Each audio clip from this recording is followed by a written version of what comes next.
Time వేస్ట్గా okay okay okay సీరియస్గా తీసుకున్నాను నేను.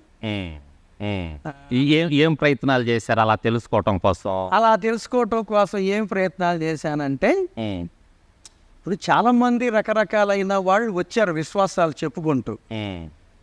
అయితే వాళ్ళకి వీళ్ళకున్న తేడా ఏంటి అనేది నేను గమనించాను. ఏంటంటే గమనం, మిగతా వాళ్ళు ఎందుకు వచ్చారు, ఈయన ఎందుకు వచ్చాడు. Right right okay. రెండవది, ఇప్పుడు ఈయన కొన్ని ఆధారాలు చూపించాడు, అవి మనం చదువుకున్నాం. అవి ఆధారాలు ఉండొచ్చు ఉండకపోవచ్చు, అంటే నా దృష్టిలో అంత సాటిస్ఫాక్షన్ అనేది అనిపించలేదు. దీనికి ఎవిడెన్స్లో హిస్టారికల్గా ఉన్నాయి. సరే, బైబిల్ అంటే అంత లోతుగా నాకు అప్పుడు తెలియకపోయినా చదువుకున్న వాళ్ళం కాబట్టి కాస్త ఆధారాలు కనబడుతున్నాయి.